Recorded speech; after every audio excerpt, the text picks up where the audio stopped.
Saturday, October 14th at 9 on BBC America. I'm Dirk Gently. To quote our next guest here, Samuel Barnett is here, ladies and gentlemen.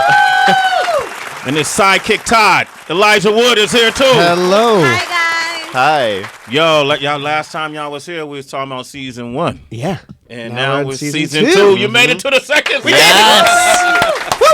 We made it. Thank God. Yeah, that's great, man. We're going to come to that, but what you think of that Method Man? I just asked, you guys did record that, right? Yeah. That was live on air, and then we filmed it too, so we put it on a YouTube channel, Swayze That Universe was tomorrow. so incredible. It was an extraordinary moment. We can't follow that. So No, I don't know why we're here. It's Heads up. completely rendered us redundant. Yeah. I don't understand. Bye, Wonder, everyone. throw in the beat, Wonder. No. Let's not get hasty. Samuel was like, that'll Right. be the worst moment of my Oh, career God. right now. But also, what lovely human beings, man. Both of them. You know, when you look at anyone who's been fortunate enough to work in their passion, Yeah. we were talking about when the Organics album, The Roots, first came out in 1993. God, man. Yeah. You know, and then Tikal came out in 94, but 36 Chambers and, Wu-Tang Right. came out with 91, 92, 92, 93? Oh, was it 93? Yeah, 93, right? Right. So 24 years, these men have been working in their passion and being paid to do what they love to do. Mm-hmm. That'll make you a lovely human being. That'll make you happy, balanced, genuine, more than likely. It's true. I often find in any field, the people who aren't kind, the people who are assholes or who have a big ego are the ones that actually haven't proven themselves. They're the ones that are trying to get up there. But the people who have proven themselves are comfortable in what they do and they love what they do and they have nothing to prove. That makes Nothing to sense. prove. You know, and the ego doesn't play as much into it, and they can actually be good humans. You know, to put that ego aside. Now, that moment we experienced here was like an intangible, like that was like divine intervention. But that's when, when music, you're music lover, I'm assuming you are. When those moments happen with us, you see it in the form of a cipher. Or, you might see it, I don't know, you might see a dope video, or you might see somebody on stage show. When it happens on a set, you ever had that feeling when you guys are in sync with the lines and the characters, or is it too much other shit involved for you to capture that feeling? No, I think we have had that. You can always feel it when it happens. You feel like you're transcending something. Yeah. And you always know. Because afterwards, it's like reality floods back in. You're like, wow, where were we? Because it's like everything else melts away. Yeah, and it's not just us, too. It's the fact that everything can work in tandem, that a group of people can kind of find some sort of synchronicity, and in that moment, it clicks, and it is transcendent, yeah. I used to feel that in church when we would all sing the hymns at the same time. Which one? Soon or soon enough. Soon and very soon. Soon or very soon. We going to see the king. We are going to see the king. I was close, Heather. Why you do that? Just But I think saying. that happens when people are in sync. And Yeah. that happens a lot in music. I mean, whether it's a hymn or any kind of form of choral singing, when people are singing together or are in sync together, you feel other. You feel like you've left your body in a way, which is it's so beautiful. And that's why church does that. Church is transcendent because of the unification of a group of people all in sync with each other, which is a beautiful thing. Elijah Wood, did you go to church? I did when I was younger. Okay. Yeah. I when I was like 4, 5, 6. Yeah. Sunday school, went to a Catholic grade school. But when we moved 4, 5, 6. This heathen hasn't Well- been to church since then. You guys have never got because you know what it is though too. I don't know. Were you raised Catholic? I was in Iowa. So when we moved to Los Angeles, I think my mom was looking for churches that she could connect with, and it was a big city, Okay. and so we sort of stopped going to church because we ceased to be in a sort of small town. You strike me as a meditator. Do you meditate at all? I don't, but I've been really wanting to get into it. Yeah. And She just profiled him. thanks though. See, like Elijah's like levitating or something. I don't know. There's something about the eyes, Elijah. They're just too deep for me. Well, no, the point is because I talk about being raised Catholic a lot, and the reason I had to move away from it because I didn't feel that spiritual connection there. I learned a lot of stories, Yeah. and I learned a lot of concepts. I would agree with that. But I didn't feel anything there because it's sort of quenched, and they sort of teach you how to quench the spirit Yeah. rather than celebrate the spirit. Catholicism and I think in particular, we're all yeah. spirits, and we need to exercise and do our thing. And the dancing and the singing and the shouting and the celebrating is not exercise in Catholicism. A lot of fear Yeah. teaching Amen. in Catholicism. When I would go to Catholic churches, I used to get scared by some of the sermons that the preachers preached. Yeah. It was scary for me. It's, a lot of it's controlled by fear. That whole hell thing. And, Sure. You know, hell thing. Yeah. And guilt. guy. This one in And a lot of Catholic guilt. church, And a lot of shut guilt. down. A lot of lot guilt. of A lot of Yeah. guilt. Hey, Samuel, Damn. it's you don't mind if I call you Sam, right? I don't mind at all. Okay. Did Dirk grow up in the church? With that character? No. What, does he believe no, in God? I Does think. Dirk? Well, it's interesting because Dirk is like definitely connected to some kind of energy Yeah. in the universe. I don't know what he would call it. I don't know what Max Landis would call that, our writer.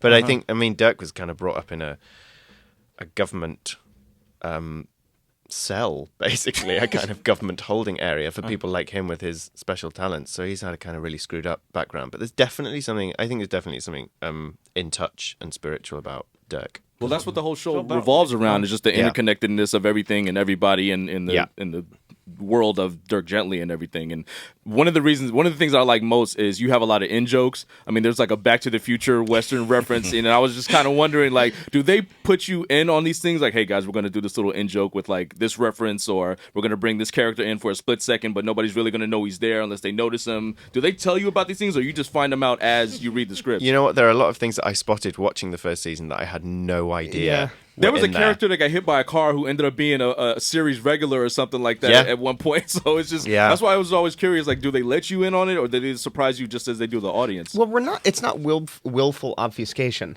No. It's just simply that there are so many layers. There's too much. and so many details that Max is aware of, to the point where he thinks he's shown that to us or explained it to us, and we'll be into episode 7 or 8, and we'll be like, Max, what is this? He's like, oh, I didn't tell you.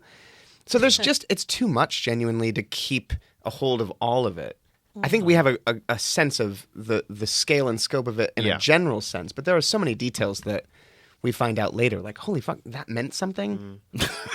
Like, no. Have you met your fans for Dirk Gently? Have you met the fans? Who are your fans? What are they? You know, who do they tend to be? Well, It's pretty wide-ranging, I it think. is. But one of the things that I think people like about this show is it does celebrate outsiders. It celebrates people who might be who feel they're maybe a little on the fringes of society Yeah. and who haven't felt taken care of. And Dirk is certainly that, and Todd is certainly that. A lot of the characters are. So it attracts people who have felt disenfranchised, I think, and left out and unseen. And they seem to really love the show. Yeah, there was a great YouTube video that someone made, kind of summing up the show, that it's essentially about a group of losers. Everyone has some fault. No one is perfect. And it's this group of people who are banding together to try and solve the case that they're involved in. But it's their imperfections that make them beautiful and make them great. It's Dirk's imperfections that help him be better at what he is, and same with Todd, and so on and so forth. Yeah, I'm less and less able to watch TV shows or films that are just so unrealistic about how human beings are. Yeah, Right, where you're expected to look perfect and be perfect and sound perfect. I'm just like, not what how is it that? is. It's not What's that real. about? I can't Yeah. connect to that. So I think this show does a really good job of getting under the skin. and it's clever too. It's like Yeah. I feel like when I watch episodes, I'm putting together a jigsaw puzzle. You This know? one, I will promise, Yeah. the season 2 is going to be a lot easier to follow. Thank Yeah. you. Yeah. Okay. Yeah. No, I'm joking. I'm not, No, we feel it too. You feel it too? Season Okay. 1 was Oh, yeah. was See, but really I- complicated. But I hung in there. Yeah, thank you. You know, because we all met and we've known each other for so long, Yeah. and it was like, yo, and I think you guys are tremendous actors, so you make it come alive and pique my interest. So getting to season 2, I want to commend you for that. Congratulations on that. Thank you. More checks. Can I ask about one more thing though? Because there's a trailer where you mentioned Thor, and even though it's a joke because it's a dream, and there is a Thor actual reference in the comic. I mean, in the novel series Yeah. of Dirk Gently. Are we going to see some sort of tie-in with Marvel or some of the other comic related stuff. Oh, I mean, I'm all for tie-ins. Let's get us into Marvel, Doctor Who world. Yeah, I mean, the books are kind of picking up from where the TV show is picking up from where the books ended. So we're not denying that there was the whole Thor episode, which gets referred to in season 1 and 2 now. But whether we'll actually cover it, I don't know. I don't know either. Season 6. It's difficult to know because Max is. He skipped right there. Yeah, I'm there. I'm still there. Season 6. Right? Well, Max is always so far ahead of us in terms of where he's planning to go. He so- doesn't tell you shit, really. He doesn't tells tell us anything. but he does. He has told us about season 3. We know pretty much the arc of season 3, It sounds amazing. and Yeah. it's even better than season 2. Well, season 2 premieres Saturday, October 14th. Watch season 2 first. Okay, on BBC America, 9 p.m. We like to play games with you guys. Yes. Yeah. We always play a game when you guys come. So, here. The next game is called... This is the ultimate Your trivia favorite game. movie, your favorite album, your favorite whatever. This is the ultimate trivia game. Right now, on Sway in the morning. You lose. Good day, sir. Today's theme is... It is October, and I know that Elijah, you're a fan of horror. I am. So I decided to make a little horror quiz for you. Great. Yes, Sam. Sam, you're welcome. listen, Sam, I got this one. Worst subject. Okay. Okay, great. Well, what did you do last time? Sam? Well, we did a music one. We did the music one, but Yeah. you were in on that one. You were in Yeah, on it's kind of right. Horror, I'm not great on horror. Well, you did Penny Okay, Dreadful, damn. so I figured you might have a little bit of a. Yeah, I can't watch horror. Okay. But Oh, you you can can act try in it. Know it. of them. Yeah. Okay. I'll try. Okay, good. And, Okay. and next time we're going to find out some of your interests. The trivia will be based around I'm that. so bland, no interest. Okay. All right. Question number 1: True or false? The Return of the Living Dead is a sequel to Night of the Living Dead. False. Correct. It's a sequel. It's not a sequel It's at all. not. It's not Yes. the great. Okay. Number 2: Elijah. Pennywise the Clown comes to terrorize his victims every 13 years, 19 years, 27 years, or 37 years. 27 years. You're correct. Damn. Damn. Wow. I just saw it. Yeah, so it's yeah, yeah. very fresh in my mind. In fairness. All right, this is an easy one. Which killer terrorized New York City? Was it Freddy Krueger, Michael Myers, Leatherface, or Jason Voorhees? Jason Voorhees. You are correct. Yeah, Damn. Jason Takes Manhattan. Yep. Yeah. That's right. Sam, what's going on, man? I mean, He's got it. this is great. I'm learning a lot. Okay. All right. Number 4, true or false? In The Lost Boys, David thought Michael was the head vampire, but it was Max, the owner of the video rental store. True. False. And I love that film. That's one film that I love and know it. It was a trick Sorry, question. what a It was fail. actually Michael thought David was the head. I switched. That the was name. really tricky. I'm sorry, man. I was trying to get Elijah to I haven't say it. seen that film since the 80s, so I mean... Yo, but I was so proud of how aggressive and confident Yes. you were. Well, you because jumped it's- right in I there. love that film. I love that film too. Damn. And you had a 50% chance of being right. And I fucked it up. All right. Next All right, one, you go first. Let Sam go first. Let's see if he Yeah, gets it. yeah, All right, go sorry, ahead. please, Go no. ahead. All right, that's kind of tricky. Which movie had the most sequels, Friday the 13th or Nightmare on Elm Street? Friday 13th. You saying Friday? Damn, you're correct.